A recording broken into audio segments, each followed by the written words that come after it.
Pronto, começou a gravação, então oficialmente boa tarde, quase boa noite. Hoje a gente vai falar sobre a borda como centro motor do gozo. A gente está aí terminando agora esse texto, página 29.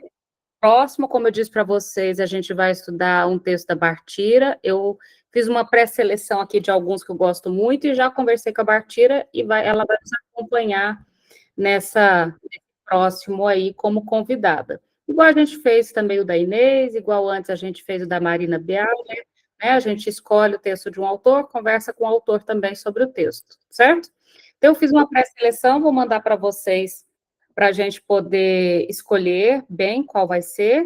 Tem os meus preferidos, mas vai que, né? Vamos fazer uma votação democrática para a gente escolher qual vai ser o próximo texto. A gente escolheu já a próxima autora, certo?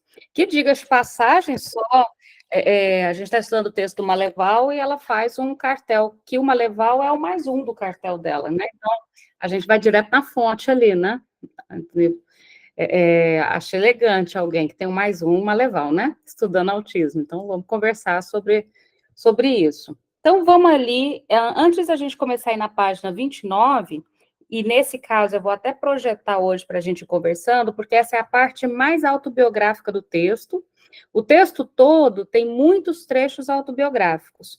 Mas agora, para tentar entender a borda como centro motor do gozo, o Maleval fez uma coisa muito acertada, que é colocar a voz dos próprios sujeitos autistas ou de alguém que os assiste muito de perto para falar sobre esse motor. Até para ficar muito claro, olha, não sou eu que estou inventando ou interpretando, olha o que eles estão falando, né?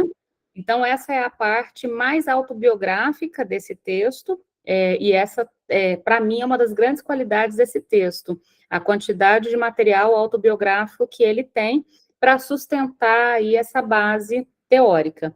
Mas só para atualizar, sobretudo para quem estiver chegando, então, antes da gente falar da borda, como, então, o centro motor do gozo, eu vou colocar bem rapidamente o que é a borda. É claro que quem está acompanhando a gente aqui do texto anterior e esse texto todo já está careca de saber, só que eu acho sempre interessante, porque qualquer um pode entrar a qualquer momento no grupo, isso eu acho legal, psicanálise não tem um lugar certo de começar a estudar, a gente pode estudar por qualquer ponta, a qualquer momento, não é isso? A gente pode estudar do último texto do Freud, ou a gente pode começar no primeiro, a gente pode começar no seminário 10 do Lacan, ou começar no primeiro. Enfim, no final das contas, qualquer ponta é ponta para começar a estudar e ser picado por esse bichinho aí da psicanálise, que no final das contas faz a gente estar aqui 1, 2, 3 vezes por semana conversando sobre isso, né? Então, só para quem talvez estiver entrando aqui, me perdoem se eu estou me repetindo, para quem já está aí no percurso há algum tempo. Então, o que é a borda, para a gente poder falar da borda como centro motor do gozo? A borda, como vocês se lembram bem, nada mais é do que uma espécie de estratégia do próprio sujeito autista, ou seja, não somos nós que inventamos a borda emprestamos ao sujeito e vendemos ao sujeito, é dele, a gente simplesmente a constata, né? A constata, ela está lá e precisamos aprender a lidar com ela, ou melhor, aprender com ela, né? Porque lidar fica parecendo que ela é uma coisa ruim, não é coisa ruim, não, ela é uma coisa boa. Então, a borda, no final das contas, a gente precisa entender a borda autística para entender o funcionamento do autista, porque o funcionamento tem a ver justamente com a borda. O funcionamento do autista em relação ao mundo, em relação ao seu corpo, tudo isso a gente compreende à medida que a gente compreende a borda. Então, se torna imprescindível para nós, da clínica, entender a borda. Assim como é imprescindível para o autista a própria borda. Então, como é que a gente definiria? A borda, ela é algo que o autista possui, então não é algo que foi emprestado, é algo que ele possui, inclusive, desde sempre, né? Tanto que o autismo vai do autismo para o autismo, ele não desencadeia, ele não necessariamente evolui a partir de uma neurose, ou com o tratamento retorna, por exemplo, para uma neurose, ou advém de uma psicose, ou vai para uma psicose, a gente já conversou sobre isso várias vezes. Então, as características do autismo estão lá desde o início, dentre elas, a questão da borda, né? Então, a borda é algo que o autista tem. E uma vez que ele tem, a borda se torna uma excelente estratégia do sujeito autista para separar o seu mundo, que é organizado, que é tranquilizante, que é controlado, do mundo caótico, incompreensível que está ao redor, o nosso. O mundo neurótico, ele é um mundo barulhento, inclusive, vamos combinar, muito barulhento. Ele é um mundo poluído, cheio de estímulos, ele é um mundo vivo, ele é um mundo extremamente desorganizado e, sobretudo, invasivo. Já percebeu como o nosso mundo é invasivo? Você está de boa, de repente passa um carro com a música, inclusive eu acho desrespeito, tá, gente? Com a música tocando tão alto que dispara todos os alarmes da rua. Por que diabos alguém acha que pode fazer isso? Ou seja, o nosso mundo, de modo geral, nós somos extremamente invasivos com o espaço alheio. A gente invade com o nosso olhar, a gente invade com os nossos barulhos, a gente, inclusive, invade criminosamente, inclusive com coisas que não deveria, por exemplo, passando a mão por alguém no elevador, né? Como aquela moça. Ou seja, o mundo, de modo geral, é muito, o mundo externo, nosso mundo não é tão elogioso assim, porque a gente tem horas que fala assim, mas como o sujeito não se adapta ao mundo? Primeiro que nosso mundo não está tão bonito assim, para a gente querer que todo mundo se adapte a ele. Ele está poluído, ele está desorganizado, ele está violento, ele está invasivo. Nosso mundo também não é esse capricho todo, né? O mundo externo. Não me espanta que, vez por outra, se queira se proteger do mundo. Para o sujeito autista, isso se torna supremo, isso se torna imprescindível. E o modo, então, que ele tem de se proteger é justamente lançando mão da borda que ele já tem. Agora, o que acontece quando essa borda, então, ela é ameaçada? A gente assiste à irrupção de crises muito intensas, marcadas, por exemplo, por gritos, urros, choros, né? Tampar os ouvidos, tampar os olhos. Os elementos que compõem a borda: o duplo, o objeto autístico e a ilha de competência, né? De que modo que a gente pode dizer, então, que é imprescindível para a gente compreender a borda? Porque uma vez que a borda é extremamente importante, ela é suprema para o autista, ela se torna, portanto, extremamente importante e supremo para quem pretende atendê-lo. Se ela é tão importante para os autistas, ela tem que ser tão importante para a gente. Então, não se trata de ir contra essa característica do autismo e tentar, portanto, destruir a borda ou desconsiderar a borda. A gente pode fazer pequenos furos na borda, até para que ela não se torne tão espessa, a ponto de ter uma barreira intransponível com o mundo, isso é bom, é importante que ela não seja espessa demais, mas também a gente não pode destruir essa borda, isso seria insuportável, isso poderia levar, inclusive, ao sujeito autista se matar. Tem um trabalho muito interessante, tem um artigo que eu já passei em outros encontros, posso mandar de novo, sobre a questão do índice de suicídio em sujeitos autistas. A gente falou sobre ele no Setembro Amarelo do ano passado. O índice de suicídio entre sujeitos autistas é estatisticamente mais alto do que nas outras estruturas. E é interessante a gente pensar o que essa questão abrupta, é mais alto do que no caso específico da neurose. Bom, então a gente pode fazer furos na borda, mas a gente não pode destruir ou desconsiderar, para que o sujeito, então, se interesse em vir do seu mundo interno, organizado, tranquilizante, para o mundo externo, caótico, invasivo, sujo, barulhento, a gente precisa dar condições de que isso não seja dolorido demais, entende? De que isso seja minimamente interessante. O que a gente está oferecendo para que ele saia desse mundo interno? Né? O que o mundo está oferecendo para que ele queira vir, para que ele queira sair? Né? Então, a gente tem que oferecer condições minimamente interessantes para isso acontecer. Bom, dito isso, então, fiz esses 7 minutinhos, 8 minutinhos aí de recuperação sobre o que é a borda. Eu vou projetar aqui a página 29, deixa eu até abrir aqui já na página 29. Porque, nesse caso, como esse texto ele é muito cheio, esse pedaço agora é muito cheio de autobiografias, eu gostaria que a gente se debruçasse sobre o que está sendo dito pelo próprio sujeito. Então, abram aí na página 29 do texto, quem quiser pegar as próprias anotações. Eu sou pessoa do papel porque eu adoro uma margem tá?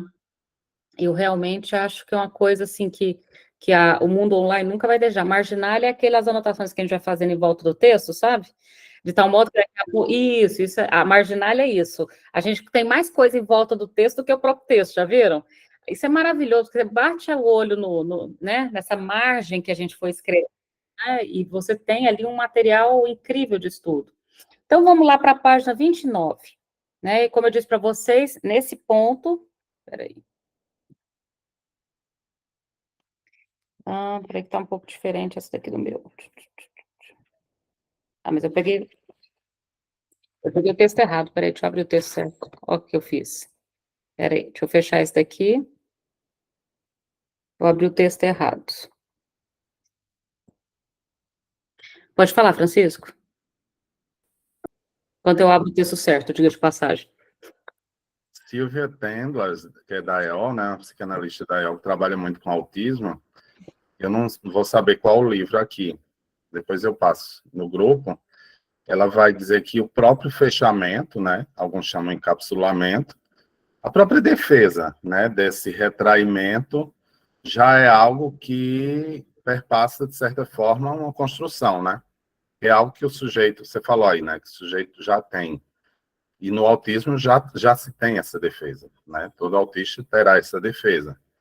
E esse fechamento demarca aí já uma certa separação de um eu para um não eu. Não o eu pensado no espelho, aquilo todo, né? Mas já é uma defesa para isso, você falou, né? Da invasão do outro, do mundo, né? Que é caótico. E esse fechamento já compõe em si aí essa divisão para organizar, né, de alguma forma. O problema é que é radical demais, né? É algo que fecha o sujeito.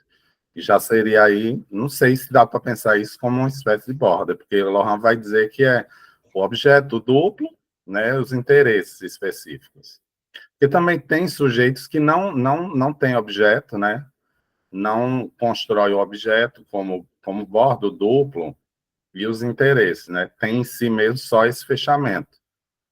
Né? E uma direção de tratamento seria aí estar atento, como você falou, a isso, né? Que ele possa mostrar aí do interesse do objeto, né? Ou do duplo, para fazer aí um trabalho com ele. Mas é interessante a gente pensar que, supondo que a borda está lá, esses três elementos que compõem a borda, mesmo que de um modo muito frágil, mesmo que de um modo muito, sei lá, fiquei pensando aqui, rasgadinho, né, meio, está lá. Nos casos mais graves, né, nos casos em que, bom, nos casos mais graves, parece que o fechamento é tal que a gente tem dificuldade de perceber que esse fechamento tem composição, né? Tem esses três elementos da composição. Talvez, inclusive, o tratamento seja a possibilidade de demarcar essa composição, ou seja, construir a possibilidade do objeto, a possibilidade do duplo. Algumas crianças já vão chegar para a gente, e aí são os casos mais leves, com esses elementos já bem delimitados, a gente só precisa assisti-los para observar, né? Basta uma atenção, basta uma escuta, que a gente consegue pegar os elementos da borda, né, o duplo interesse e as ilhas, né, e os objetos. E eu acho, talvez, nos casos mais graves, Francisco está colocando, eu não, a composição da borda está lá, mas talvez faça parte da primeira parte do tratamento, fazer com que essa composição se torne mais clara. O que você acha? Uma vez eu estava no grupo e aí eu fiz um comentário que, porque é dito, né, na clínica com crianças e tudo mais, independente da estrutura, que o analista pode aí ocupar o lugar de emprestar significantes.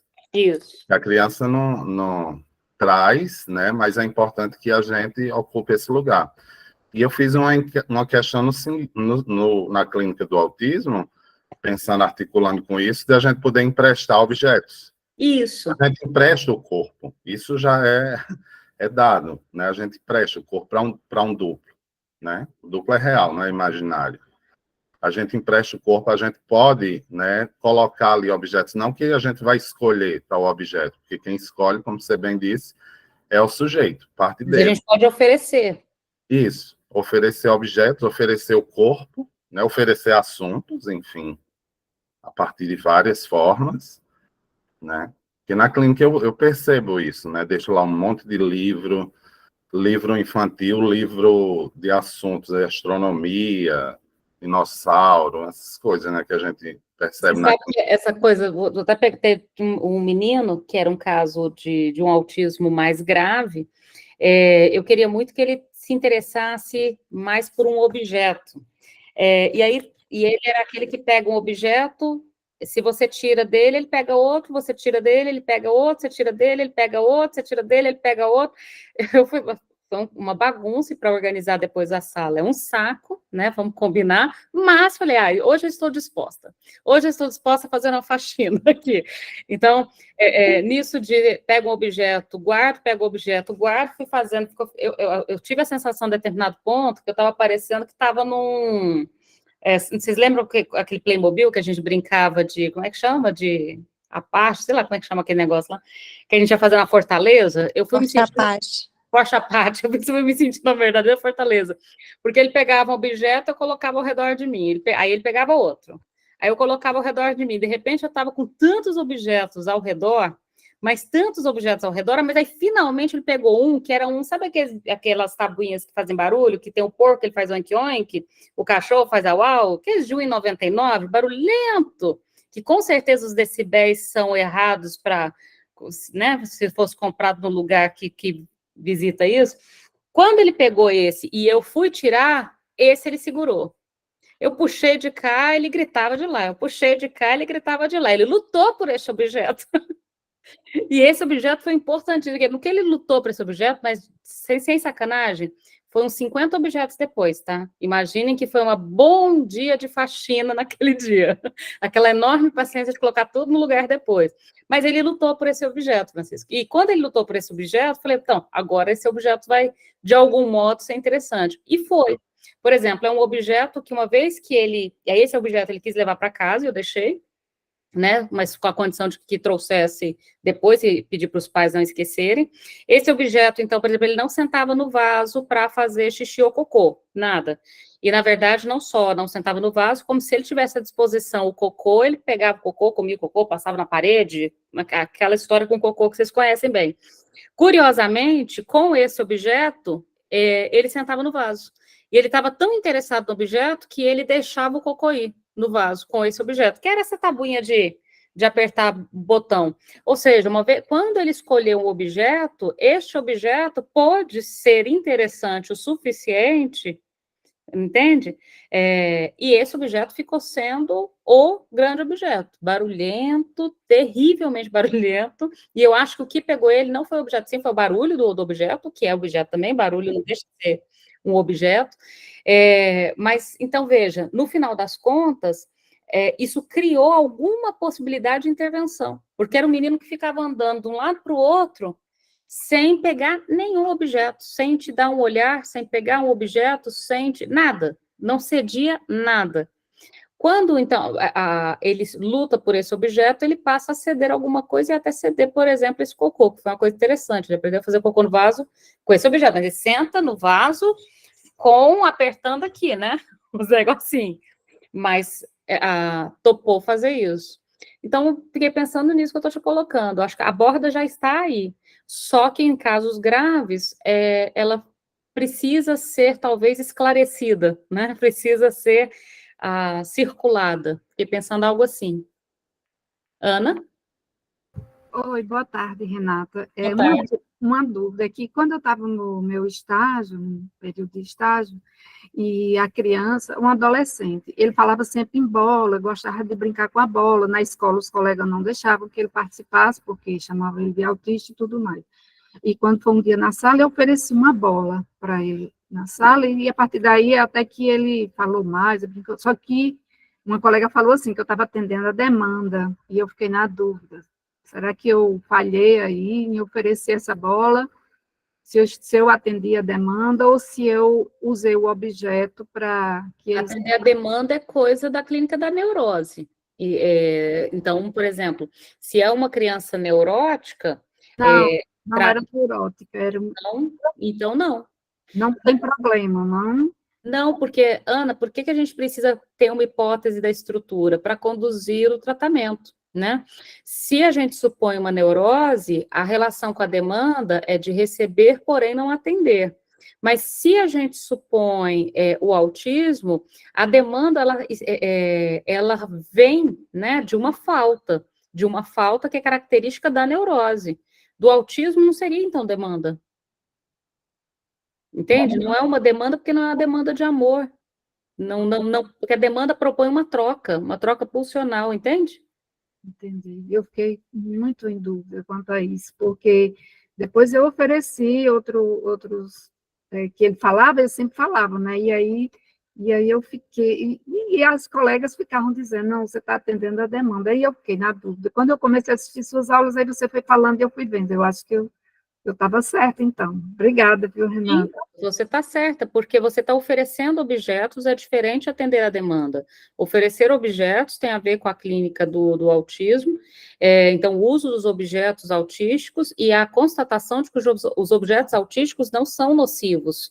Inclusive, tem um texto do Maleval também sobre os objetos autísticos não são mais nocivos, né?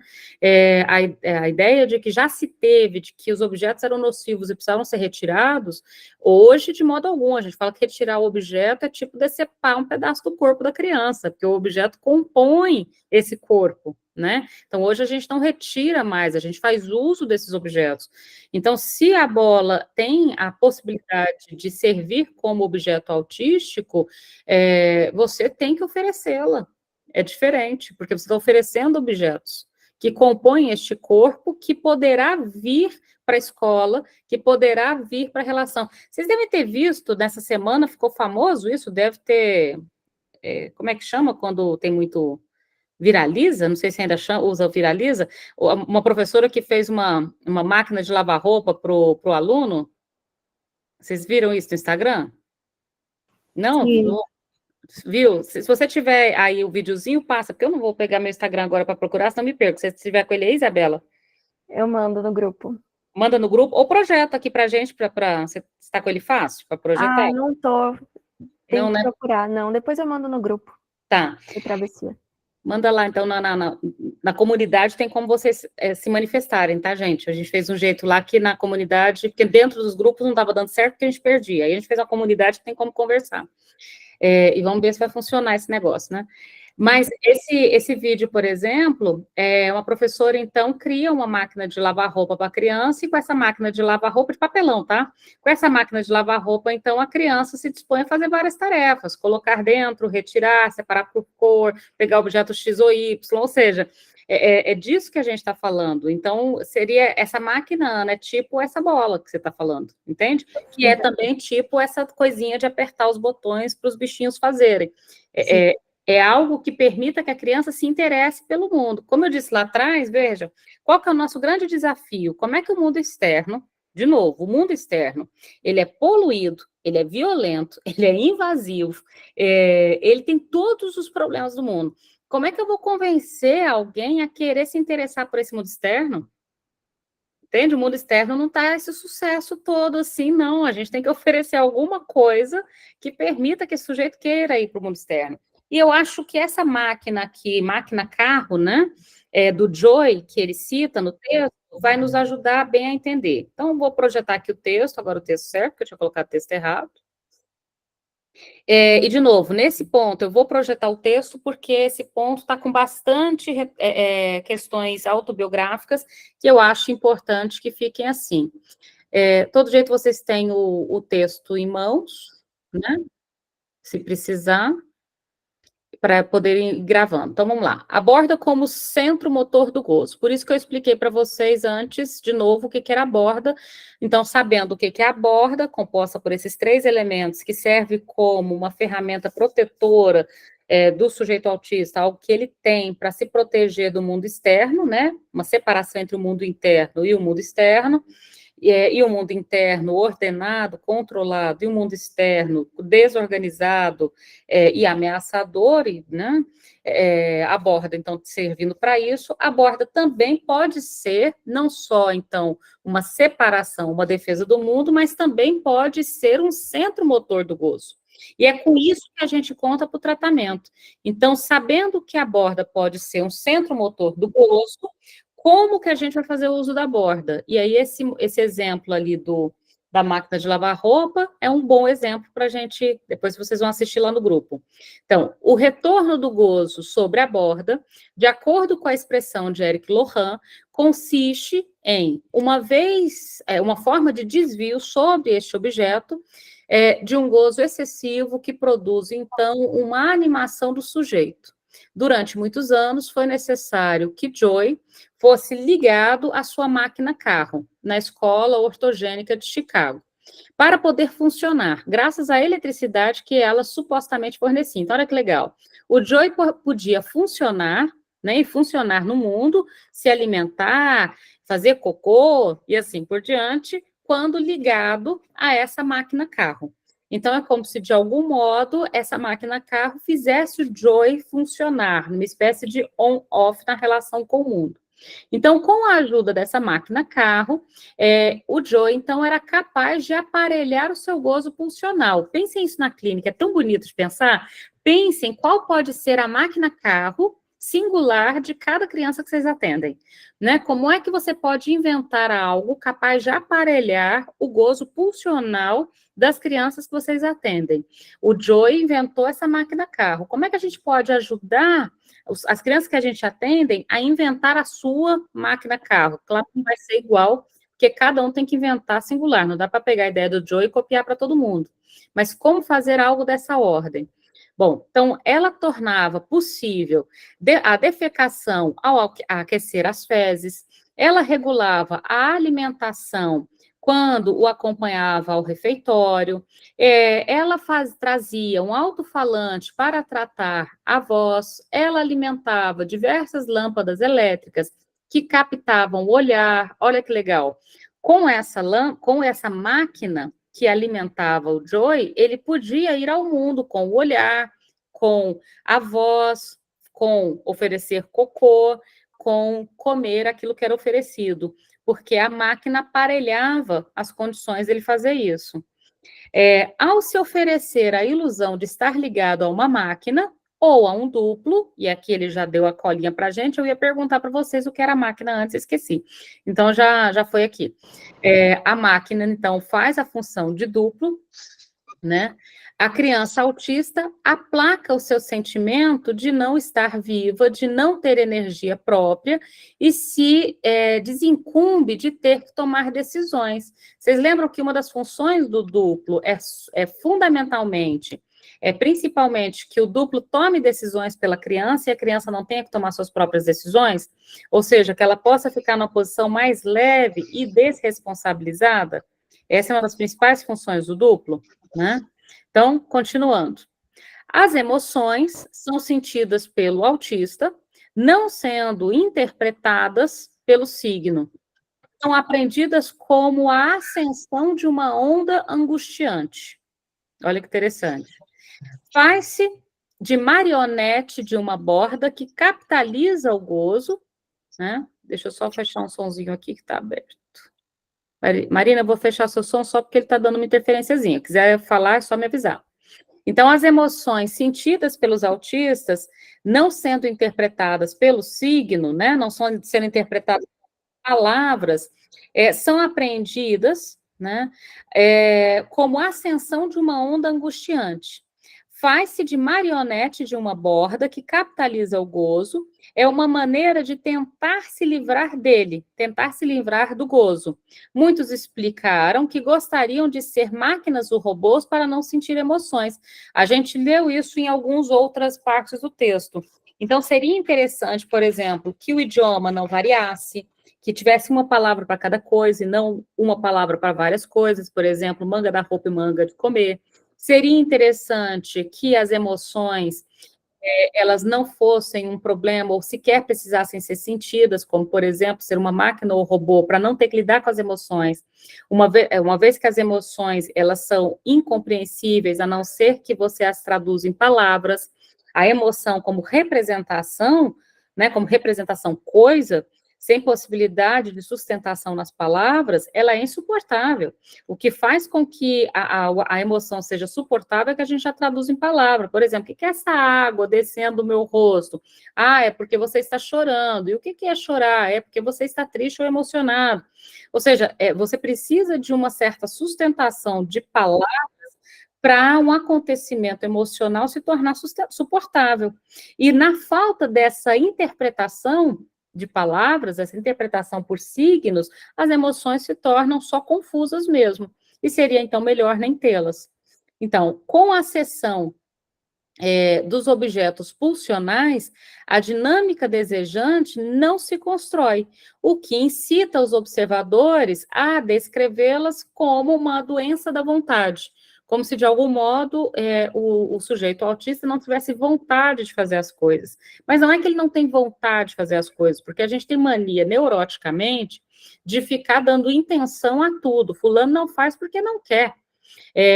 Se quisesse, estava fazendo. Ele tem boca para falar, por que ele não fala? Né? Ele tem mão para pegar, por que ele não pega? Nós temos o hábito, inclusive um hábito de um certo julgamento moral, de tudo que o sujeito não faz, a gente colocar no campo da vontade. O campo da vontade é um campo um tanto de uma interpretação moralista, uma interpretação moral. Vamos supor que não é uma doença da vontade, é de outra ordem. Então, o autismo, afirma a dona, havia precedido, e olha que é a dona Williams, uma sujeita autista com esse lindo vocabulário psicanalítico, havia precedido para ela o mínimo desejo pulsional.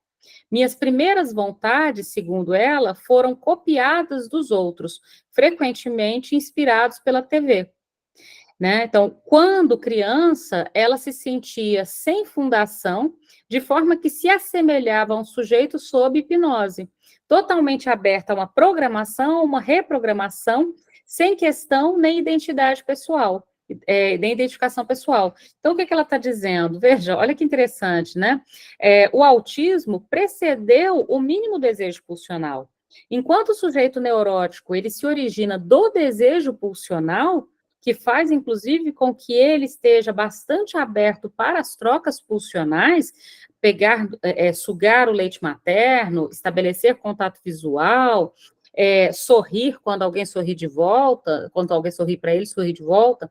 Então, no caso do sujeito autista, o que ela está dizendo é o autismo precede esse mínimo desejo pulsional. Então, enquanto a neurose, o desejo pulsional inaugura o sujeito, no autismo, o autismo precede o desejo pulsional, dificultando esse desejo pulsional de acontecer.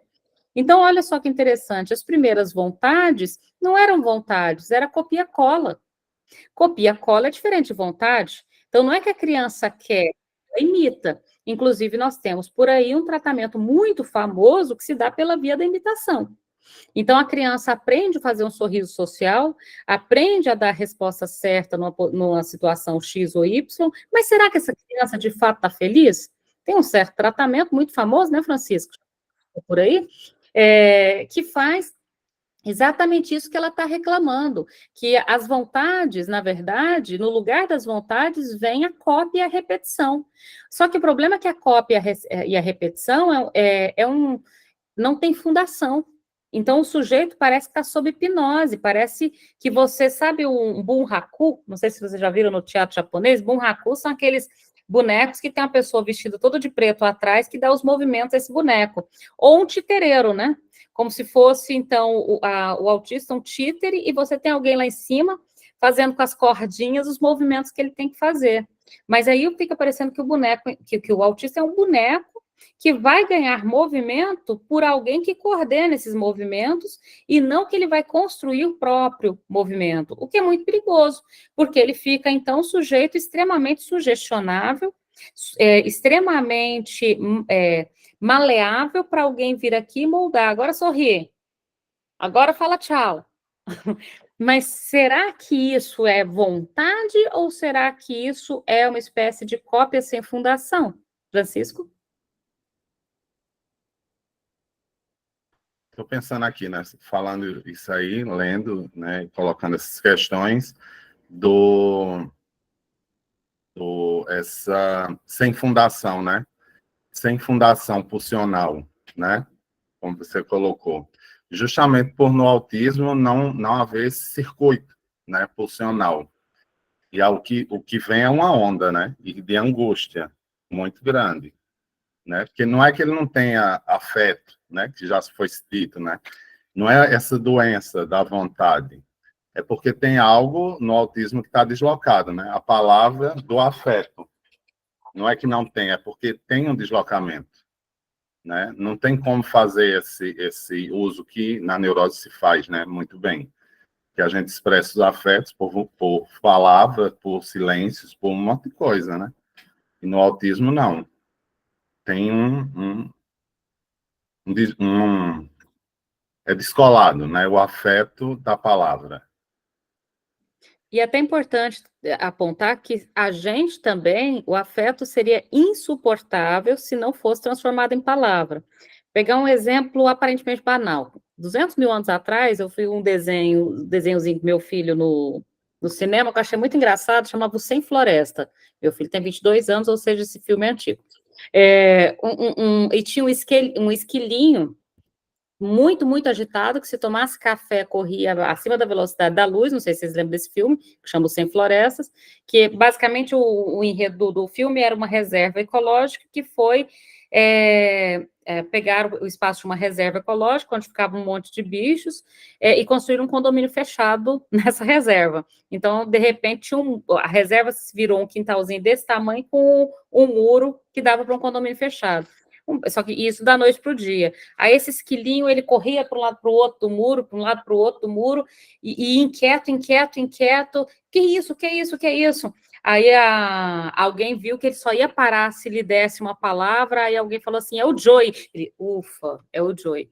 E o muro virou o Joey e ele pôde parar de correr. Então, nós também, eu acho que o desenho animado ensina muita coisa para a gente, tá, gente? Por exemplo, eu adoro o desenho dos Divertidamente. Realmente acho maravilhoso, inclusive eu tenho os bichinhos do Divertidamente, a gente utiliza na clínica, eles são muito legais, porque eles têm as emoções ali, né, a raiva. Mas o que é interessante disso?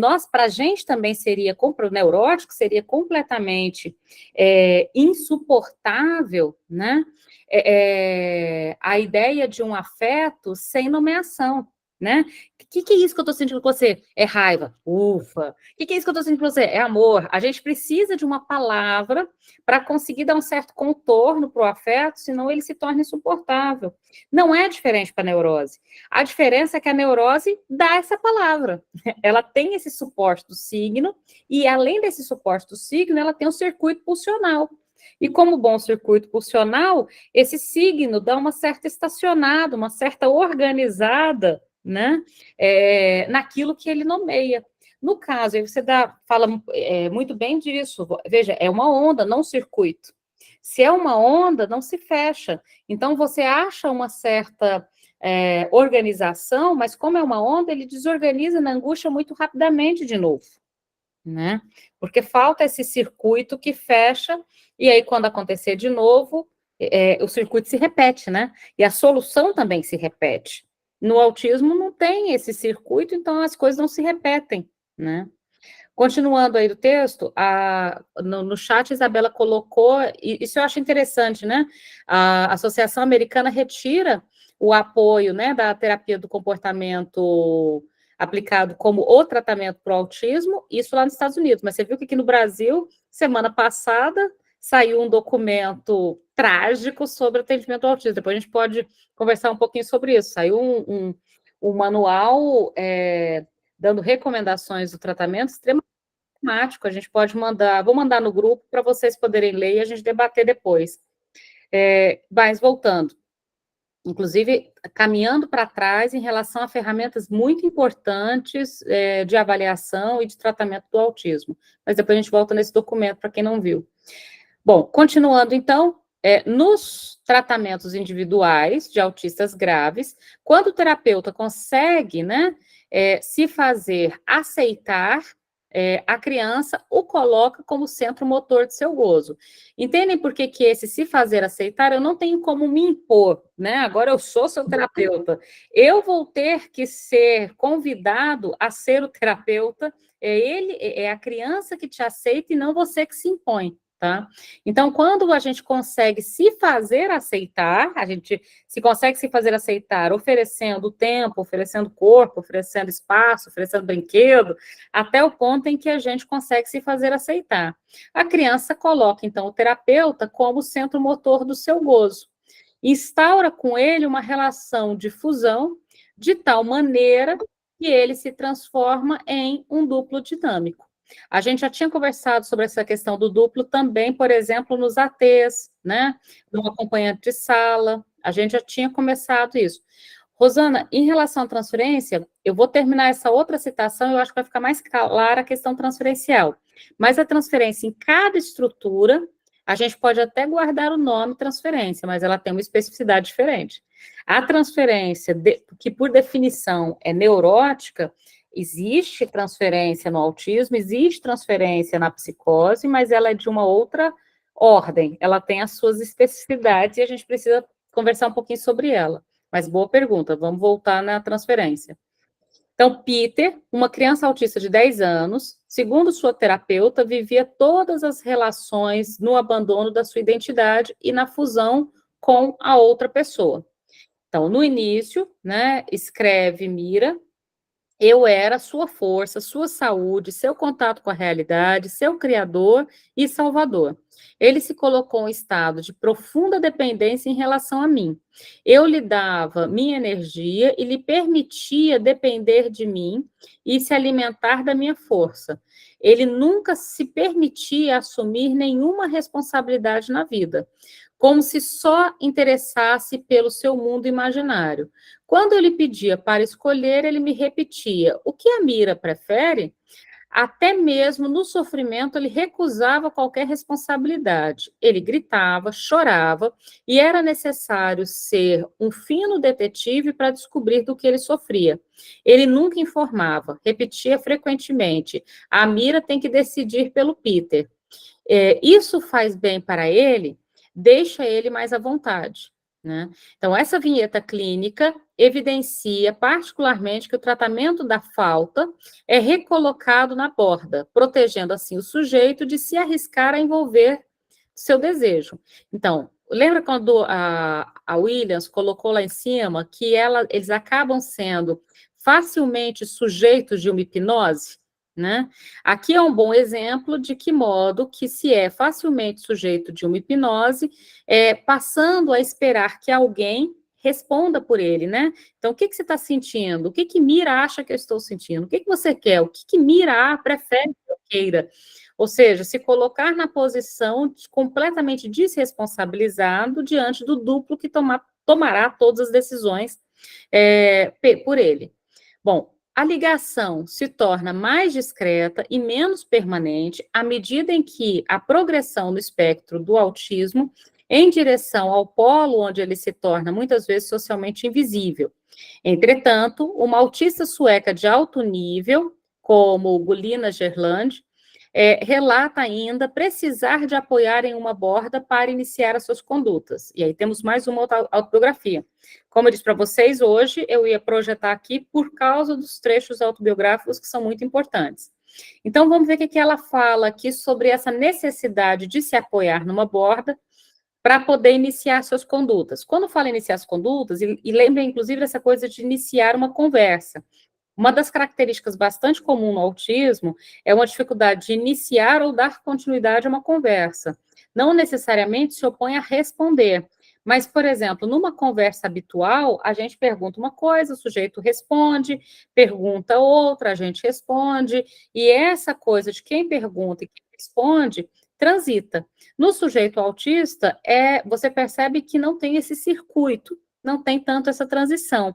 E você frequentemente percebe que você está sempre perguntando e ele sempre respondendo. Ele sempre perguntando e você sempre perguntando e ele sempre respondendo.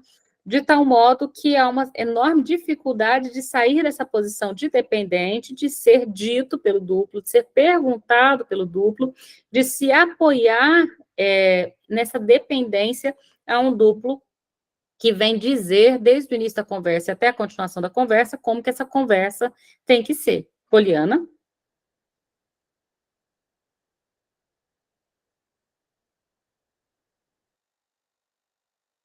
Poliana, você levantou a mão.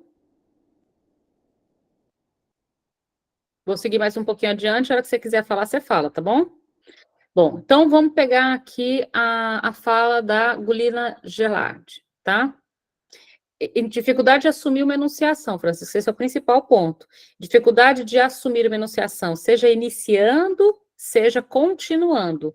Então, é uma posição de querer que alguém assuma essa enunciação por ele. E esse alguém costuma ser o duplo, que lhe empresta a voz, né, que lhe empresta o corpo, que lhe empresta decisões. Então, continuando. Muito frequentemente, ela escreve, né? É mais fácil se eu tenho alguém comigo quando preciso fazer alguma coisa pela primeira vez, pois me permite, de uma certa forma, confiar no meu sistema nervoso. Engraçado, em vez de falar, né, confiar em mim, confiar no meu sistema nervoso. É muito curioso esse discurso, e aí você percebe a coisa da cópia, né? Alguém deve ter dito, algum profissional de saúde, em alguma palestra, sobre sistema nervoso. E aí o eu foi substituído pelo sistema nervoso. Vocês percebem que a frase poderia ser perfeitamente colocando assim, eu tenho dificuldade em confiar em mim? Ao invés de falar, eu tenho dificuldade de confiar em mim, eu tenho dificuldade de confiar no meu sistema nervoso, como se o sistema nervoso também fosse um elemento terceiro do lado de fora do corpo, né? Isso também é muito engraçado. Bom, para isso, eu praticamente me servi das pessoas. Fingi que demandava sua companhia, enquanto, na verdade, eu precisava de uma escolta, né? Escolta é a função do duplo. Me fiz acompanhar por alguém para visitar um museu ou uma galeria onde nunca tinha ido antes, só para poder voltar mais tarde sem dificuldade. Então, não é que ela não conseguia ir novamente, mas ela não conseguia ir pela primeira vez. Então, ela precisava de alguém que fizesse o trajeto pela primeira vez, que pronunciasse a frase pela primeira vez, para que ela pudesse só repetir, como se fosse, então, uma ecolalia, não só da linguagem, mas também um eco de movimento, um eco de visita. Então, eu posso visitar um museu, se eu já visitei um museu. Eu posso ir numa padaria, se eu já fui numa padaria. Então, é como se eu precisasse um eco, uma repetição, não só de um dizer, mas também de um fazer, de um visitar. Às vezes penso que eu gostaria, assim como um computador em rede, de poder me ligar ao sistema nervoso de outra pessoa, para poder me servir dele em tais circunstâncias, ao invés de precisar levá-la comigo e ter de encontrá-la e agir ao mesmo tempo. Isso é interessante. Você sabe que quando eu li isso daqui, a coisa que eu lembrei, e eu já passo para você, foi a minha relação, por exemplo, com o Google Maps. Eu não sei se vocês têm essa relação. Eu fui me tornando tão dependente do Google Maps que mesmo lugares que eu já fui 10.000 vezes, eu me vejo usando o Google Maps para ir em lugares que eu sei ir. É como se, de algum modo, eu pudesse não ter que pensar para poder ir. Quando eu li isso daqui, eu pensei muito nisso. Veja, eu gostaria, assim como um computador em rede, de poder ligar meu sistema nervoso a outra pessoa, essa outra pessoa hoje é, sobretudo, uma inteligência artificial, para poder me servir dele sob tais circunstâncias. Curiosamente, não parece mais um desejo só autístico, parece ser um desejo um tanto quanto comum. Eu tenho visto, por exemplo, outro dia, a gente tem se apoiado, vou pegar algo bem simples, já perceberam que a gente confia mais no corretor do que na nossa própria escrita? É como se a gente precisasse que o corretor dissesse uma palavra com S ou com Z. Eu mesma não tenho como saber mais. Como se eu precisasse que o Google Maps me dissesse vira à direita ou vira à esquerda. Eu mesmo não sei mais, embora já fui naquele caminho 10.000 vezes. Então, esse desejo que ela cita aqui em 2004, hoje, na era da inteligência artificial, vocês conseguem percebê-lo também no sujeito neurótico? Eu acho isso importante de se considerar. Bom, Valma, você tinha levantado a mão? Sim, tinha. Boa noite, professora. Boa noite a todos. É a primeira vez que eu estou participando, tá? Não deu tempo nem de eu ler o artigo, mas a pergunta que eu gostaria de fazer, né, ouvindo aí a senhora comentando, esse duplo, esse outro, é um apagamento, o sujeito autista, ele tem um apagamento do eu dele, ele não consegue, esse eu dele não se constrói, entende? Ele precisa de falar sempre em terceira pessoa, em referenciar o que está fora. Não sei se eu estou sabendo expor, mas eu sou estudante, né? Então eu não tenho ainda domínio para poder falar sobre isso. Não, acho que você Mas expôs bem.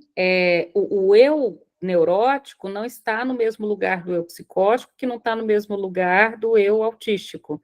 Tem uma certa diferença do eu a cada estrutura. E no caso específico aqui, do eu, é como se fosse um eu que precisa se apoiar nesse duplo, né? Então, é o duplo que dá consistência ao eu. O duplo diz, né? Aí eu volto àquela pergunta aqui da terapeuta, né? A terapeuta pergunta, o que você quer comer, por exemplo? E aí ele pergunta para o duplo, né? O que a Mira, que é o duplo dele, prefere, né? É como se eu precisasse que alguém respondesse para mim primeiro, para então eu poder pegar essa resposta. Então, sim, é um eu que parece se apoiar para poder não se responsabilizar por tomar decisões, num duplo que tome essas decisões por ele. Então, parece uma espécie de eu cópia, entende? Vamos. sim, entendo. Um eu copista. Não à toa, a gente tem a ecolalia, a gente tem uma série de manifestações disso que se repete, né? Disso que se copia, né? Você quer azul ou vermelho? Vermelho. Você quer vermelho ou azul? Azul. Você percebeu? Inclusive, a gente até testa isso, a gente muda o sim e o não de lugar. A gente fala isso muito para os pais, fala assim, não, mas eu perguntei se ele queria sim ou não, e ele disse não. Mas você perguntou não e sim?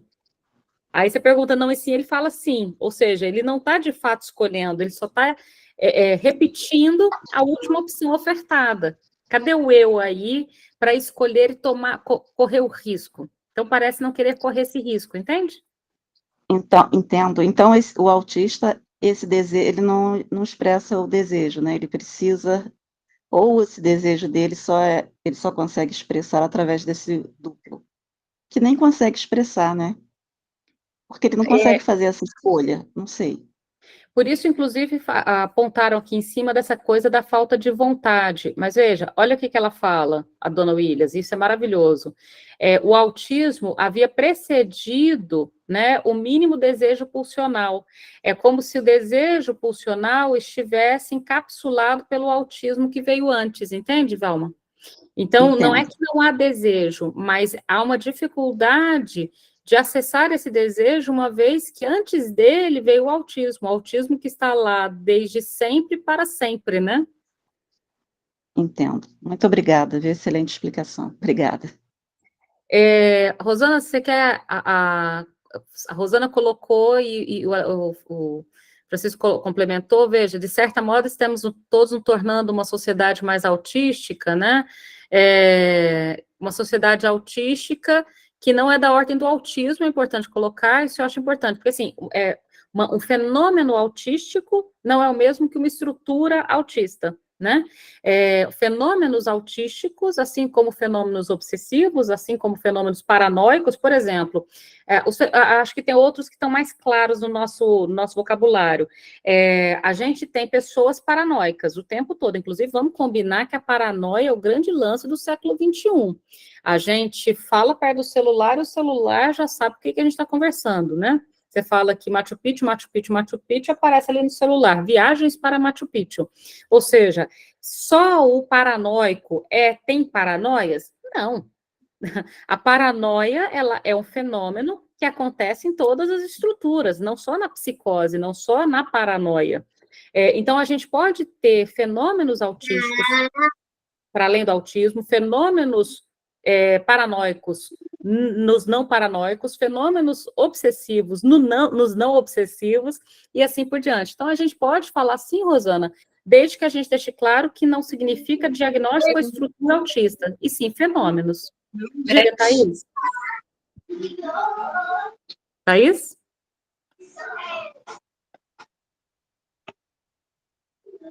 Quer falar, Thaís? Desculpa, gente, foi minha filha que mexeu. Ah, não. Tranquilo, ela pode mexer à vontade. Bom, vamos continuar, então? Pode falar, Alma. Então, nós podemos dizer que são traços paranoicos, traços obsessivos em outras estruturas, né, que não seja a própria.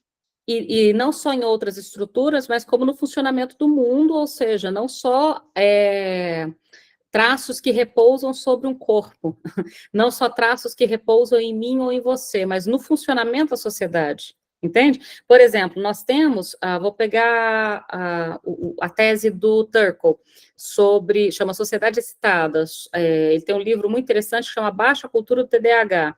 Ele vai apontar que a cultura contemporânea, com os seus excessos de estímulos, muito barulho, muita luz, muita tela, muito rápido, tudo, os filmes são acelerados, a gente escuta áudio acelerado em 2.0, isso estaria produzindo um fenômeno de uma sociedade hiperexcitada, de uma sociedade hiperestimulada, hiperdispersa, hiperativa, né? E aí ele vai colocar como uma característica, não um traço que repousa no meu corpo ou no seu, mas no funcionamento da sociedade como um todo. No tempo da televisão, os filmes são acelerados, na quantidade de sons que passam na rua. Então, nós temos fenômenos que não estão só em traços do sujeito, mas fenômenos que acontecem no funcionamento da cultura, por exemplo, esse livro é maravilhoso, tá? O do Turk, os dois. A tese de doutorado dele é A Sociedade Excitada e o livro é A Baixa Cultura TDAH. Recomendo enormemente os dois. Começa pela cultura TDAH, que é um bem curtinho, você lê numa sentada só, e muito interessantes os argumentos dele. Ele é da área da neurologia. Mas é interessante a gente pensar, Valma, que não se trata, então, só de traços que repousam sobre o sujeito, mas do funcionamento da sociedade. Por exemplo, aquele óculos de realidade virtual, que acho que foi a Apple, né, que produziu, custa preço, sei lá, quase $4.000 cada óculos, e a bateria deve durar 40 minutos. Ele ainda não é o sucesso que ele promete, mas ele é a primeira versão. Vocês viram vídeos das pessoas andando na rua com aquele óculos? É assustador. Eu fiquei pensando, gente, as pessoas vão ser atropeladas, porque a pessoa ela está andando na rua e atravessando a faixa e respondendo e-mail no ar, né? Mas aquilo, se você parar para pensar, provoca uma espécie de ruptura com o mundo ao redor. Eu não sou mais capaz de fazer trocas funcionais com o mundo ao redor. Eu não vou oferecer ao mundo ao redor o meu olhar, a minha escuta, a minha voz, porque eu vou estar completamente encapsulado no óculos de realidade virtual. Isso não parece, de algum modo, Valma, um funcionamento autístico do mundo? De novo, nada a ver com o sujeito autista. Estamos falando de fenômeno, assim como o fenômeno paranoico de que a gente tem o tempo todo câmeras nos filmando. E de vez em quando tem mesmo, né? De vez em quando É uma tem mesmo. paranoia mesmo. Verdade. Às vezes até os paranoicos têm inimigos, né? Às vezes você acha verdade. que é uma paranoia e, de fato, vocês viram um cara que foi preso porque ele vai instalar energia solar nas casas, e aí as casas onde ele instala energia solar, ele coloca uma câmera no banheiro para poder observar as pessoas.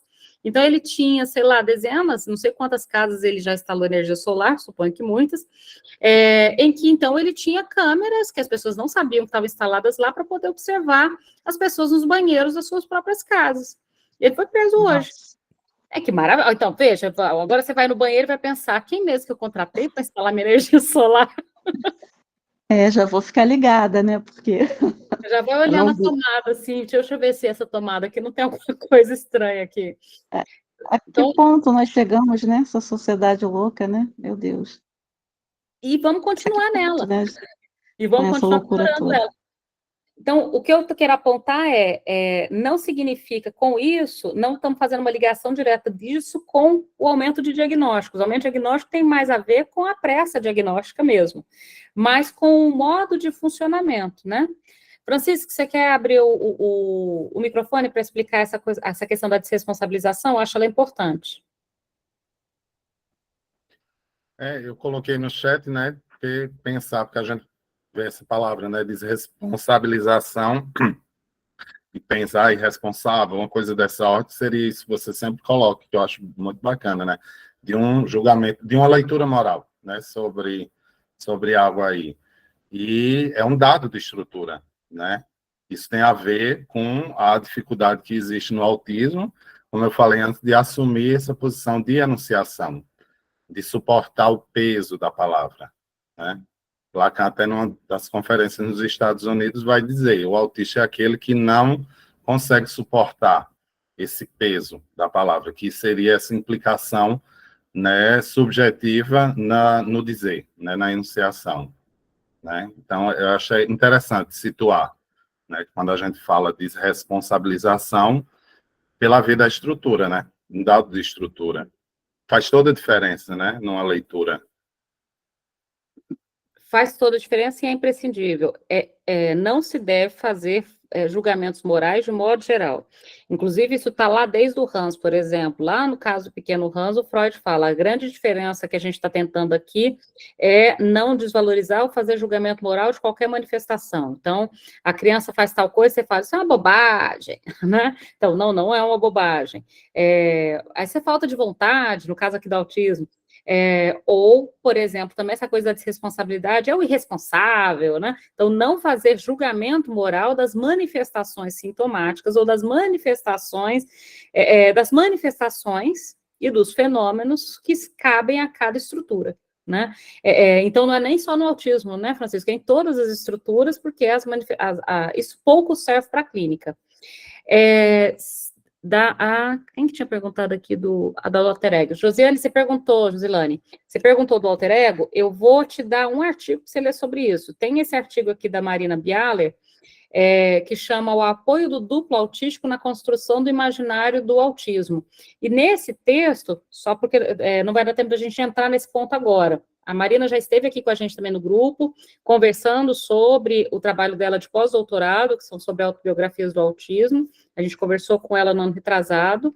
E aí ela tem um trabalho maravilhoso em relação à análise das autoestruturas, das autobiografias dos autistas. E aí, nesse artigo, ela vai falar sobre a questão do surgimento do narcisismo e da construção do ego no autismo. E aí eu acho que responde perfeitamente a sua pergunta, tá bom? Então, dá uma olhada nesse artigo da Marina, e eu acho que ele vai responder a sua pergunta, e a gente pode voltar a discutir ele, tá bom? Ele tá aí no chat, então, o link do artigo. Mas para quem depois for assistir gravado, é só jogar no Google, porque artigos, ainda bem, são gratuitos e abertos, chama O Apoio do Duplo Autístico na Construção do Imaginário no Autismo. E a autora é a Marina Bialer. Tá? Se vocês jogarem aí, inclusive a Marina Bialer está lançando um livro novo este mês, diga de passagem, um excelente livro, depois eu conto para vocês esse livro, um livro muito bom, diga de passagem, estou esperando o meu para eu poder ler, só li o resumo até agora. Continuando aí no texto, então, a necessidade da tempo grading, né, de utilizar o seu dispositivo de compreensão, o que é o dispositivo? A máquina do abraço, né? A máquina do abraço, aquela máquina que ela fez para se apertar lá dentro, e aquilo era extremamente importante para ela se organizar. Então, esse dispositivo de compressão, ou seja, a máquina do abraço, né, era uma necessidade para tempo, não era só um hábito, um costume, era uma necessidade. Então, bastava ela colocar-se, né, nessa máquina do abraço por um certo tempo para obter uma regulação do seu gozo. É como se, de algum modo, esse gozo tivesse esparramado e a máquina desse uma certa organizada, uma certa regulação, uma certa junção. Por isso se tornava imprescindível, porque, de outro modo, parecia que ela estava, digamos, derretendo, né, liquidando, como se ela estivesse escorrendo. E essa máquina dava ali uma certa organização. Então, a construção dessa borda complexa merece um pouco de atenção, pois retrata muito bem o encapsulamento autístico concebido por Tushing. Em primeira análise, e aí acho que isso conversa que você estava falando, Francisco, tá vendo? Olha, Tushing chama de encapsulamento o que a gente chama aqui dessa construção dessa borda complexa, né? Então, mas a borda, a gente está falando que é possível uma certa porosidade, e o encapsulamento parecia que não. Então, talvez a gente percebe a saída do encapsulamento pela compreensão da borda, né? Então, em primeira análise, a permanência no dispositivo, né, nessa máquina do abraço, nessa máquina de compressão, cujas paredes devem comprimi-la estreitamente, parecia permitir a operação de um retorno de gozo pulsional compartilhado compartilhado que caracteriza a ligação das bordas com as bordas iniciais. Ela relata que essa máquina se originou com a ideia de um certo tipo de caixa que parece com um caixão. E é até engraçado que caixão remete à morte, né? E o caixão ali, essa caixa que remetia a um caixão, organizava para ela conseguir permanecer na vida. Olha que coisa curiosa, né?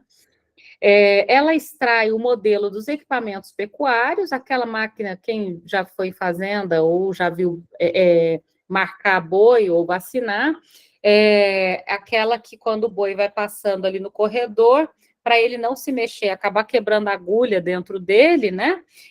A máquina, então, aperta para ele ficar imóvel. Terminou de dar a vacina ou de marcar, solta e ele sai correndo no resto do corredor.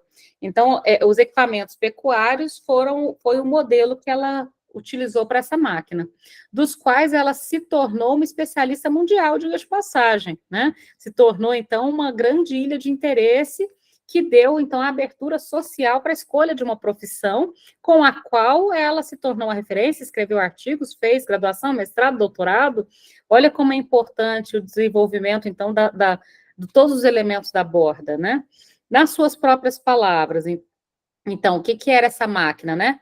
Uma das máquinas de matar mais eficientes do mundo. Grand não esconde que se aloja no dispositivo assim como uma vaca e que este animal é um duplo para ela. Então, o dispositivo é o objeto complexo dela, esse tipo de equipamento pecuário se tornou sua ilha de interesse, seu interesse específico, e a vaca era o duplo da Temple. De algum modo, ela se colocava no dispositivo como uma vaca era colocada no dispositivo, e isso era importante para ela. Entretanto, quando o animal sai do dispositivo, é para ir para a morte, nesse caso específico, né? Nos abatedouros. Grand não está longe de conceber que o dispositivo tem a função de tratar o trauma da morte pelas saídas reiteradas de sua proteção. Então, sair do dispositivo para a vaca era sair para a morte. Sair para o dispositivo para a Grandin também não era uma saída fácil, mas como ela não morria na saída, diferente da vaca, ela podia retornar sempre que precisasse para essa máquina. E aí ela diz o seguinte, veja, a maior parte das pessoas não se dá conta de que a morte nos abatedouros é muito mais delicada que a morte natural. As pessoas veganas não vão concordar com isso não, tá? É a posição dela, pesquisadora da área.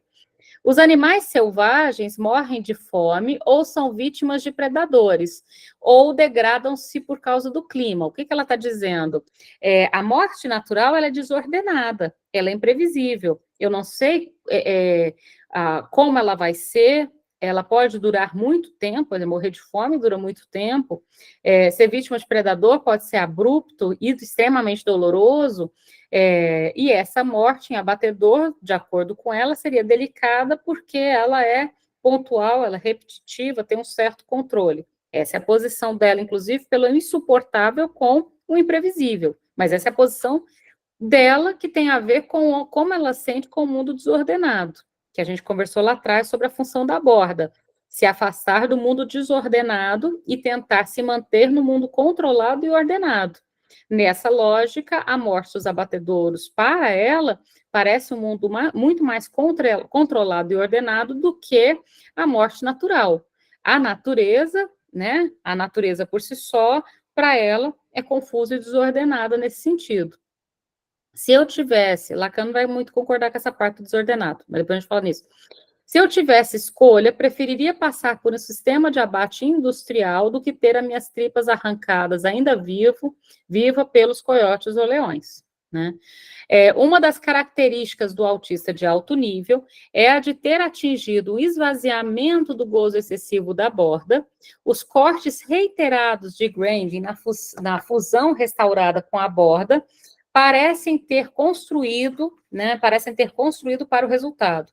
É só muito mais tarde, em 2010, que ela menciona que sua máquina quebrou e que ela não a consertou, ou seja, que ela pôde, então, ficar sem a máquina. Subsistem, apesar de tudo, dois interesses específicos que medeiam suas relações sociais.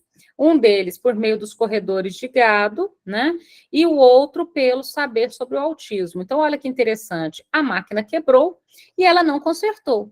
A máquina quebrou e ela não consertou porque ela não precisava mais da máquina, ela já podia tirar um saber sobre a máquina. E esse saber sobre a máquina, que se tornaram, então, dois grandes assuntos nos quais ela se torna especialista. Ela passa a ser especialista nesses corredores de gado, e ela passa a ser especialista em fazer palestras no mundo todo sobre o autismo. Ela não precisava mais da máquina, porque ela conseguiu formular, a partir da máquina, os outros elementos que compõem a borda. E com esses outros elementos da borda, ela poderia prescindir do objeto. Caso contrário, ela não poderia nem viajar para fazer palestras do mundo, porque nem tinha como colocar no avião aquela máquina da morte, né? Então, ela pôde levar o seu assunto, gado e autismo, para o restante do mundo, porque ela não precisava mais da máquina. A máquina quebrou e ela não consertou. É muito interessante. Agora, é curioso por que ela demorou tanto para contar isso. Ela só contou que a máquina quebrou e ela não consertou em 2010. A gente está falando de alguém que nasceu na década de 50, né? E essa máquina é da infância. E ela já escreveu a primeira biografia sob recomendação do Oliver Sacks, né? O Oliver Sacks é um neurologista com livros maravilhosos que eu recomendo que vocês leiam. Por exemplo, tem um que eu gosto muito, que é O Homem que Confundiu a Sua Mulher com um Chapéu. Olha que divertido. O Oliver Sacks, ele é um neurologista que transforma os seus casos clínicos em literatura, em contos. Então, ele faleceu recentemente, pouquíssimo tempo atrás, perto da pandemia, mas teve nada a ver com a pandemia, não. Mas ele morreu perto da pandemia. E ele transformou os seus casos clínicos em textos literários e depois com um certo debate. A Temple tinha pedido para ele que escrevesse sobre ela, e ele diz, eu não posso escrever, você tem que escrever. Então, a proposta de que ela escrevesse a primeira autobiografia dela veio dessa provocação do Oliver Sacks, isso é muito importante, e, de algum modo, então, ela já tinha deixado quebrar essa máquina e não consertada há bastante tempo. Ela já tinha escrito as suas autobiografias, ela já tinha terminado sua tese de doutorado, então ela já tinha avançado para as outras possibilidades de lidar com isso que resultou da sua relação com o objeto autístico complexo, que é a máquina do abraço, mas ela só contou para a gente que a máquina quebrou em 2010. Eu não acho que isso é à toa. Estou deixando aqui na nuvem, assim, porque diabos ela guardou essa informação. Essa informação seria bastante importante para a gente. Eu vou retirar agora aqui, porque o que falta para a gente falar agora, e a gente termina o texto, é sobre o esvaziamento da borda. Então, falta só mais um encontro e a gente termina esse texto. Então, a gente falou sobre o que é essa estrutura autista a partir, e aí eu acho muito importante isso.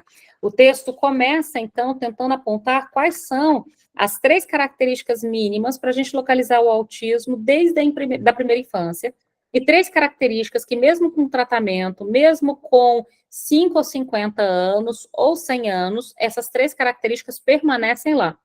Essas 3 características são a retenção inicial dos objetos pulsionais, e aí vem a dificuldade do diagnóstico de autismo na idade adulta. Se a gente está falando da retenção inicial dos objetos pulsionais, eu preciso escutar bastante tempo para poder localizar na história do sujeito que houve essa retenção inicial. Então, imagina, a pessoa me chega com 50 anos no consultório, querendo saber, nessa altura do campeonato, se ele é autista, né? A gente está tendo aí com 30, com 40, com 50, Letícia Spiller tem quantos? Perto de 50, né? 47, 48? Então, o sujeito me chega perto de 50 anos querendo saber se ele é autista. Veja, não dá para fazer isso rapidamente. Não dá para fazer isso rapidamente, porque você precisa analisar se havia retenção inicial. Inicial é lá no início da vida, né? Desde o início da vida, essa retenção dos objetos pulsionais. Outra característica é uma alienação retida que se opera sem a dobradiça do significante mestre. Ou seja, o que é a dobradiça do significante mestre?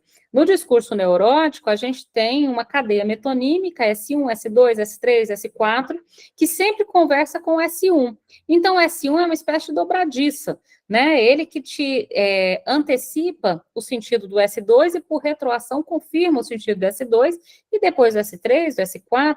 Enquanto no discurso autista a gente tem os significantes soltos, como se fosse S1, S1, S1, sem alguma coisa que faça, então, essa dobradiça que cuide do sentido futuro dos significantes que vão aparecendo. E, finalmente, a aparelhagem do gozo pela borda. Então, acho que ficou muito claro, por esses exemplos que ele traz aqui de autobiografias, como que a borda, então, é o centro motor do gozo. Como que todo gozo que existe vai aparecer no funcionamento da borda. Mas aí falta a gente analisar uma última coisa. E o que acontece quando a borda esvazia? O que é esse esvaziamento da borda? Ou seja, como que acontece o esvaziamento da borda quando o autista toma a decisão de operar uma perda em relação a ele? Ou seja, o que acontece quando essa borda ela não se vê suficientemente preservada e o sujeito tem que lidar com um esvaziamento, com uma grande perda. É isso que a gente vai no nosso próximo encontro. Temos ainda 10 minutinhos para debater. O que vocês pensaram aí sobre essa questão do gozo na borda autística? Eu queria escutar vocês. Inclusive sobre o diagnóstico tardio também, Francisco, que você colocou aí.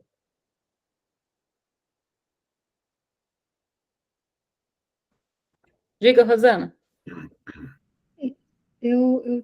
Bom, duas coisas. Naquele exemplo que a terapeuta estava se colocando ela como o paciente pedindo... Ela estava atuando ali como um duplo, porque ela que tinha que decidir para ele, né? Isso. E a outra questão que também que é uma coisa que me intriga muito, porque uma pessoa adulta busca o diagnóstico, uma pessoa estabilizada, você citou, né, a Letícia, né, Spiller, então... Sabatella, troquei o nome delas. Sabatella, olha eu trocando as pessoas. Eu lembrei da pessoa, mas não lembrava o nome também. Assim, não sei, isso me intriga muito, porque tá, tudo bem, mas não tem uma dosezinha aí de modismo nessa história, né? Daí vem também essa coisa dos fenômenos que eu joguei ali, né?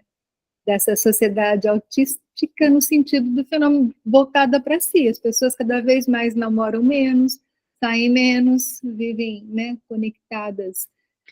Você sabe que eu estava vendo uma matéria, foi até no Fantástico mesmo, sobre o Japão, 1/3, então, 1 a cada 3 pessoas no Japão, jovens, não conseguem conversar, nem cumprimentar, nem trocar olhares com o sexo oposto. 1 a cada 3. Eu confesso que 1 a cada 3, falei, eita, 1 a cada 3 não vai rolar reprodução mais não, viu? E claro que isso tem consequência, né? A queda da natalidade está altíssima, das relações sociais e amorosas altíssima, uma população que está envelhecendo e uma população jovem extremamente recolhida. Tanto que você tem alguns países, Coreia do Sul e Japão, os dois, criaram uma espécie de bolsa, um valor razoável de dinheiro que eles pagam para o jovem sair de casa. Tipo assim, olha, o governo vai te dar uma grana para você, pelo amor de Deus, sair do quarto. Vocês sabiam disso? Assim, os países da Escandinávia, eles pagam por filho, né? Dão bolsa por filho. Mas nesse caso não é por filho, é para sair do quarto. É para sair de casa. Eu não ouvi falar sobre isso, é muito interessante. Bolsa para que as pessoas saiam de suas casas e vá ao encontro do outro. Bolsa para sair de casa, foi da Coreia do Sul, deixa eu ver se é do Japão já, eles estavam falando que o Japão estava pensando em adotar também essa mesma política, mas eu vou colocar aqui da Coreia do Sul, a matéria saiu na BBC, ó. Coloquei aqui no chat, vale a pena ler, ó. Saiu na BBC. Por que a Coreia do Sul paga jovens reclusos para saírem de casa? Olha que coisa interessante. A matéria do ano passado. Em 2019, Yoo Sang-gyu, não sei falar, coreano, deixou seu pequeno apartamento pela primeira vez em 5 anos. Fazia 5 anos que esse homem de 30 anos não sai de casa, dos 25 aos 30. O homem de 30 anos primeiro fez uma faxina no seu apartamento bagunçado com a ajuda do seu irmão e saiu em direção ao mar para uma viagem de pesca com outros reclusos que conheceu por meio de uma organização sem fins lucrativos, uma ONG. Foi uma sensação estranha de estar no mar, mas ao mesmo tempo muito revigorante após a reclusão. Ele fazia 5 anos que ele não saiu do apartamento. Parecia surreal, mas com certeza eu estava lá, eu estava existindo.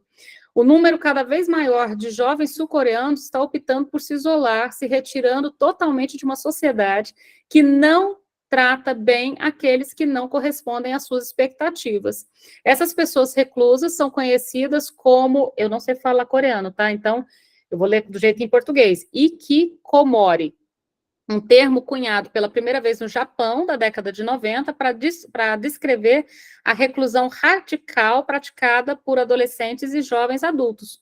A Coreia do Sul, que enfrenta uma taxa de fertilidade muito baixa, a mais baixa do mundo, e um declínio de produtividade, isso se tornou uma preocupação séria, tanto que as autoridades estão oferecendo aos jovens reclusos um dinheiro mensal extra para convencê-los a sair de casa. Pessoas de 9 a 24 anos de famílias de baixa renda podem receber até cerca, em reais, R$ 2.400 por mês como ajuda para que eles saiam de casa. Também podem solicitar subsídios de uma série de serviços como saúde, educação, aconselhamento, serviços jurídicos, atividades culturais, correção de aparência e correção de cicatrizes, para que eles se sintam seguros para sair de casa. Correção de cicatrizes porque tem muita automutilação, né? Muitos cortes, etc. R$ 2.400 por mês, por jovem, para convencê-los a sair de casa. Vale a pena ler, vocês não acham? Rosana, então tem algo acontecendo no mundo, né? Tem algo acontecendo com o mundo. O que significa essa reclusão, né? Agora, de novo, eu vou voltar à minha fala lá do início. Vamos combinar que o mundo externo não está muito legal para sair mesmo, não. Então, assim, eu entendo que realmente que o mundo é hostil, mas o que está acontecendo que a gente não está conseguindo ferramentas mínimas para lidar com o mundo que é hostil? Que o mundo é muito hostil, alguns mais do que a outros, realmente ele é, né? E o que a gente pode fazer, e eu não acho que só dar R$ 2.400 mensais resolve tudo, se o mundo conseguir sendo hostil, para esse mundo não ser tão hostil, né? De uma certa forma, acho que se a gente pensar na história da humanidade, a gente passou por épocas tanto quanto ou mais, né? De formas localizadas, não Não tinha globalizadas. internet, né? Então, mas agora eu penso muito numa sociedade adoecida, né? Com excesso de medicalização e tudo, as pessoas cada vez mais fragilizadas para lidar com os desafios, né? Luciana citou que as pessoas estão substituindo namorados por IA. Inclusive, tem um aplicativo que está ganhando uma grana danada. Tem uma jornalista brasileira, da UOL, que ela fez uma pesquisa. Eu vi, foi isso que eu vi, né? Que ele está casado, né? Acho que há uns 5 anos com um cabelão assim, roxo. Nossa. Tem essa do cabelão roxo, mas tem um aplicativo que vocês podem baixar no celular e testar, fiquem à vontade, já está disponível para o Brasil, que vocês podem criar o próprio namorado ou namorada virtual. Então, você escolhe ali as características físicas, o gênero, e a pessoa que fala, eu te amo nos primeiros 5 minutos. Você já fala oi, ele fala, oi, Luciana, você é a pessoa mais importante da minha vida e eu te amo. Né? Então, assim, é tudo muito rápido. Tem uma jornalista da UOL que fez uma matéria muito divertida, eu achei divertidíssimo. Ela baixou o aplicativo e ela ficou namorando pelo aplicativo, testou namorar homens e mulheres, e descreveu como é que foi essa experiência de namorar pelo aplicativo. A única coisa que aconteceu, e eu achei muito interessante já falar, ela falou assim, você vai ficando realmente apegada, mas um determinado ponto começa a te incomodar um pouco, porque é alguém que está disponível para você 24 horas por dia, né? Chocante, né? Enche o saco, né? Alguém disponível por você 24 horas do dia, que inferno. Mas vale a pena ler a matéria, mas que é a mesma coisa, Francisco, do filme, né? O Her, né? Que o do Joaquin Phoenix, e a voz é da Scarlett Johansson, né? Então, aquela voz apaixonante da Scarlett Johansson, entendo como ele se apaixona por aquela voz, né? Mas o filme também é muito bom, e esse filme deve ter uns 12 anos. Ele nem é tão recente assim. E já traz essa ideia do que seria, então, namorar com uma inteligência artificial, ou seja, com algo que está ali 24 horas por dia à sua disposição, e com o qual você não vai ter que lidar com frustração, privação ou castração. 3 conceitos que eu acho muito importantes na psicanálise, a gente repensar o que acontece com esses 3 conceitos, que são as 3 formas de negação na relação do sujeito com o mundo e com os outros, né, e com as pessoas, que são a frustração, a privação e a castração. De onde estão hoje, né? Como que eles ficam aí? Isabela? Não, só para colaborar aí na clínica com os adolescentes, hoje eu tenho uma adolescente que a queixa é dificuldade de se relacionar, né, mas ela joga por RPG, ela cria diversos personagens, e agora tem até um aplicativo que é como se fosse um cinema online, né, que eu posso baixar, marcar com você de assistir um filme 3 horas da tarde, a gente entra na sala simultânea, tudo online, a partir daquele, não é robozinho, né, aquele personagem, para a gente ter um date, um encontro ali online, né, então acho que são muitas camadas, né, para a gente pensar. Eu acho que são muitas camadas para a gente pensar. Então, Rosana, assim, eu vejo que eu preferi não te dar nenhuma resposta, porque eu realmente não tenho. E qualquer resposta corre o risco de parecer um julgamento moral. O fato é curioso essa questão das nossas relações. Me chama muita atenção a coisa da nomeação do sofrimento, qualquer que seja, um desespero em nomear, né? E isso em qualquer idade. A gente tem uma certa demanda. Quando você vai conversar com escolas, por exemplo, uma criança de 2, 3 anos, mas o que ele tem? Qual que é o nome que ele tem? Você fala, olha, ele não tem idade para ter nome, para ter nada. A gente só pode dizer que ele tem tal manifestação, e a gente pode fazer isso, aquilo. Não, mas qual que é o nome? Qual que é o diagnóstico? Eu acho que ele é um TOD. Eu falei, olha, nem tem idade para a gente pensar nisso, né? Vamos tentar só pensar que ele está tentando fazer a lei valer, e a gente pode, então, fazer tal saída ou tal saída, o que a gente pode fazer diante dessa manifestação? Mas essa necessidade, né, Isabela, de nomear. Eu coloquei para vocês a coisa da professora, olha só. Deixa eu colocar aqui só para a gente assistir, porque eu realmente achei muito legal, e aí a gente encerra, porque já deu 7 horas. Mas olha esse daqui da professora com a máquina de papelão. Esse é o Pedro, de 7 anos. Ele não gostava de ir para a escola até que a professora descobriu que o Pedro tinha um interesse. Todos os dias ele chegava, você tem máquina de lavar? Qual é a sua máquina? Eu pensei, alguma coisa tem, né, de diferente. As pessoas com autismo geralmente têm um hiperfoco. O do Pedro é a máquina de lavar roupa, por causa do movimento que ela faz. A máquina da sabedoria da professora Elaine tem barulhinho também.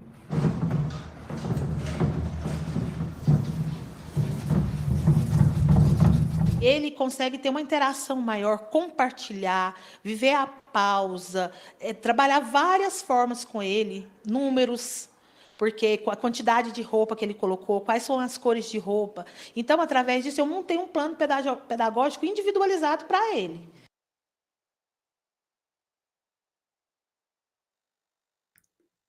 Fala que isso não é uma professora boa. Então, imaginem... Para de falar, trenzinho. Imaginem isso, imaginem a possibilidade da gente criar, percebe que isso que ela montou é aquilo que a gente estava falando lá, da bateria do Joey, da máquina do abraço, da Tempo, deu para entender? Inclusive, só um parênteses sobre essa coisa da máquina de lavar roupa, lembra que eu falei para vocês, aquele livrinho que eu escrevi do Furacão Sutil? Ele é um personagem que, na verdade, é um personagem baseado numa criança que existe, que hoje não é criança mais, já é grandinho, que o interesse dele era sobre coisas que giravam. Então, o vaso sanitário que girava, a máquina de lavar roupa que girava, o liquidificador que girava. Então, era ficar tentando achar coisas que giravam, e isso permitiu... Porque, gente, achar coisa que gira não é tão complicado assim, né? Por exemplo, isso que ela faz aí com a máquina de lavar, olha que atenção, a menina pergunta, qual a marca da máquina de lavar roupa que você tem em casa? Ora, essa pergunta merece ser escutada, né? E na medida que ela escuta essa pergunta e pensa, tem alguma coisa aí? Olha que coisa simples, né? E se tem alguma coisa aí, ela monta todo um PDI, né? Um plano de desenvolvimento individual, que é a partir disso. Aí eu só queria fazer uma ressalva em relação às professoras. Amanhã, inclusive, a gente começa aqui um evento sobre isso, e pela Secretaria Municipal de Educação, inclusive aqui da região, que é justamente para conversar sobre isso com os professores. O que eu fico preocupada com os professores? Eles precisam fazer o plano de desenvolvimento individual, mas eles não têm suporte para fazer, entende? Então, eles têm que trabalhar, por exemplo, nas escolas que são integrais, eles ficam com uma turma das 7 da manhã às 5 da tarde, quase que sozinhos. Enquanto isso, eles precisam fazer o plano de desenvolvimento individual, aplicar a prova, corrigir prova, fazer trabalho, arrumar a turma, colocar lanche para menino. Eu não sei, sério, eu acho que a profissão... Hoje eu estava conversando com uma professora de ensino infantil, ela falou assim, eu acho que a minha profissão vai acabar, porque isso aqui está enlouquecedor, ninguém vai querer esse negócio mais não. Eu falei, as licenciaturas estão vazias. Você está acertando, as licenciaturas estão completamente vazias. Vocês sabiam que na universidade está sobrando vaga? As universidades públicas estão tudo sobrando vaga de licenciatura. O Pará agora colocou um piso salarial, deixa eu ver, pegar o piso salarial do Pará, o maior piso salarial do país hoje é do Pará, para professor, quer ver? Professor, Pará, piso salarial, de mais de 7 mil. Do governo geral é 4.580, só que no Pará, queria achar aqui o piso exato, não vou achar agora.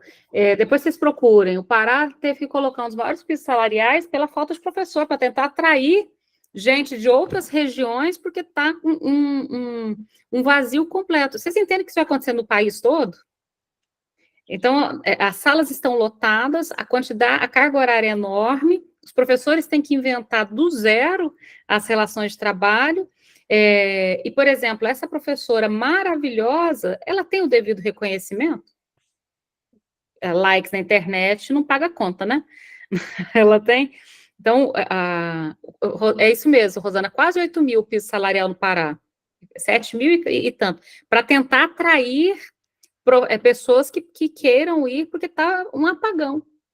É um enorme apagão. Então, é interessante a gente pensar o que está acontecendo aí também, né? Que pressão é essa que está sendo colocada, né?